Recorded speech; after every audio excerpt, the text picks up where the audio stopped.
Horacio Calderón es un analista de cuestiones internacionales, un colega, un amigo. Horacio, gracias por venir. Un placer, por favor. Bueno, y el tema tiene relación con la cuestión del narcotráfico, tema del cual trabajás y mucho, incluso a nivel dentro de la región de Sudamérica, pero también cómo está afectando hoy a la Argentina, a partir de, bueno, hemos visto hechos no habituales, ¿no?, de violencia, exacto, el tema de los sicarios, las muertes y demás. Y también incluso esto cómo está influyendo o por qué tiene vínculos con algunos sectores de la industria dentro del país. O puede afectarnos, ¿no? El tema químicos, por ejemplo. Claro, exactamente. Bueno, el tema químicos es importantísimo porque de acuerdo a la envergadura de la firma en particular, no voy a nombrar, por ejemplo, alguna, ellos están en condiciones de producir prácticamente toda la gama de precursores químicos originales, como puede ser ácido sulfúrico, etc., todos los que hay, que son muchísimos. Que se utilizan en la elaboración de cocaína, por ejemplo. Se utilizan. Durante mucho tiempo todo eso fue legal. Luego siguió siendo legal, pero con cierto tipo de restricciones para importar, porque por ejemplo, exportaban a Bolivia, exportaban a Paraguay, cantidades exorbitantes que nunca podían ser absorbidas por el usuario, claro, que aparecía legalmente. Entonces, ese usuario, que no estaba de manera alguna contaminado, luego trasladaba esa mercadería, esos productos, a los traficantes que los utilizaban para justamente procesar la cocaína, etcétera, ¿no? Después hemos pasado a lo más sofisticado, que son las drogas de corte, llamadas drogas de corte. Por ejemplo, todo lo que se llaman sustancias estimulantes del tipo efedrina, del tipo, perdón, anfetaminas, ¿no? De manera tal que la Argentina es un país tradicionalmente de tránsito de drogas, además exportador de precursores en cantidades industriales para hacer, digamos... ¿Y productor de eso que exporta o no? Productor... ¿Producimos eso que se exporta? O claro, porque todo lo que sea precursores químicos, sí. Luego la efedrina se importaba acá, la efedrina con destino para uso farmacéutico, claro, hay muchísimos. Aquella causa famosa de... Claro, exactamente, que luego se prohibió la efedrina, pero se importaba a precios muy bajos a la Argentina para, a su vez, contrabandearlos a México. ¿Por qué contrabandearlos? Porque en México sí estaba prohibido. Estaba prohibido. De ahí sale toda esta cuestión del triple crimen, de Forza. Y claro, sí, el caso de la efedrina. Hace 4 años. 4 años. Entonces, la Argentina, país de tránsito originalmente, país de consumo. Vos fijate que tenemos aproximadamente, según Naciones Unidas, aunque Aníbal Fernández diga lo contrario, tenemos 600.000 usuarios de cocaína. Usuario significa que usan cocaína en determinados grados de adicción. Claro. Porque algunos son usuarios sociales, otros que están directamente entregados a la droga. Se calcula por estadística 1.400.000 de marihuana y un número indeterminado de heroína.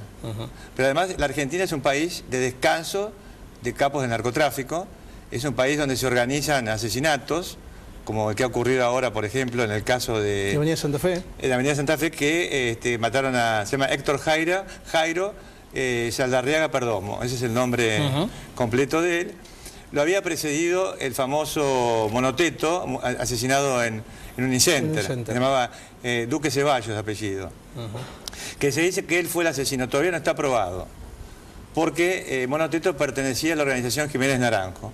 Entonces, siguiendo todo esto, la Argentina también tiene mini laboratorios, las llamadas cocinas, donde se fabrican además, por ejemplo, la pasta base y se transforma directamente la cocaína pura, no en grandes cantidades. Pero ya la existencia de estos laboratorios es importante. ¿Cómo complica esa realidad a posibles inversiones en el país? Y complica bastante. Además hay que aclarar una cuestión que viene muy a propósito del título de tu espacio, ¿no es cierto? Debate industrial. Es que todo el narcotráfico es una industria global, claro, y es una industria regional y local. Donde, a diferencia de lo que se dicen a veces, el Departamento de Estado acorta un poco los nombres, que se habla de cárteles, y eso confunde mucho, porque no hay cárteles, no hay más cárteles. Después de la caída del cártel de Medellín y del cártel de Cali, lo que existe en la actualidad, y que es muy peligroso, por lo menos para cerrar un poco el tema, porque eso se traslada a la Argentina, es que este famoso Daniel el Loco Barrera no es el más importante, tal vez el más inteligente. ¿Qué es lo que la persona está haciendo? Tratando de agrupar en un frente unido contra el Estado de Colombia, que lo considera como un peligro para la seguridad nacional, este proyecto de unir a las bandas de narcotráfico de derechas con la FARC, que ya han hecho algún tipo de acuerdo, y con las BACRIM, que son bandas criminales menores, a las cuales pertenece O sea, juntan a delincuentes de distinto tipo con un solo objetivo. Exactamente, porque aparte la FARC ha perdido hace años ya sus banderas. Los llamados de derecha, que eran en realidad defensores de los grandes terratenientes allá, tampoco tenían demasiada sustancia doctrinaria o formación de ningún tipo. Entonces todas estas bandas en este momento en conjunto podían tener más de 20.000, 25.000 personas que en ese caso particular sí podrían combatir al Estado colombiano. Pero el peligro es que todo eso se traslada acá. Claro. Porque todos estos personajes que han circulado no están vinculados a la FARC en la Argentina. Están vinculados a grupos originariamente de Colombia que son de derecha. Entonces corremos con el peligro de que esta gente, que no está tan vigilada como la FARC, tiene conexiones muy concretas con fuerzas de seguridad y policiales de acá. ¿Vos crees que es un tema para preocuparse la cuestión del narcotráfico, cómo se está viviendo hoy? Yo creo que muchísimo, y más en la Argentina, justamente por lo que yo acabo de comentar, ¿no? Estamos hablando de cifras de Naciones Unidas. Además, yo he hecho un ensayo que se llama, un poco en broma, el cartel de la gran aldea del narcotráfico argentino, porque acá el país es una zona liberada. Ahora, yo creo que, de alguna forma, yo no soy oficialista, el gobierno ha tomado un poco conciencia del peligro y por eso se ha creado el Ministerio de Seguridad, que yo en sentido le doy un poco la derecha el hecho de las remociones que ha hecho Nilda Garre en eso. Pero también hay gente en el país que trabaja mucho, por ejemplo, el caso de la Intendencia de Malvinas Argentina, pasamos a la otra orilla de lo que es la vida política en este momento, donde por ejemplo Jesús Carilino ha hecho un relevamiento, no sé si son como 400 bocas de expendio de droga, con lugar, nombre y apellido de las personas. Desde hace 10 años está elevando esos expedientes y yo te podría decir que de 400, si hay 400, habrá en este momento sido allanados 4. Claro. Entonces hay todo un problema donde hay una complicación política, de políticos, de todos los sectores, digamos, de la vida política nacional.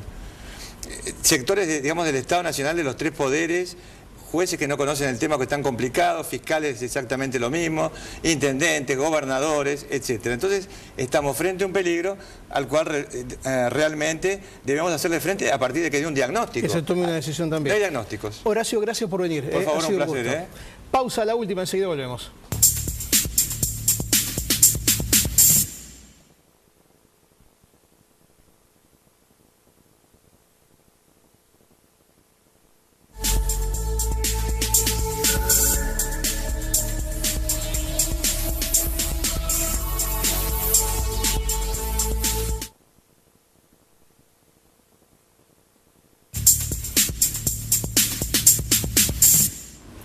Gustavo Ortola es desarrollador inmobiliario. Gustavo, gracias por venir. No, gracias a vos, Néstor, por la invitación. A ver, están trabajando en una idea de tener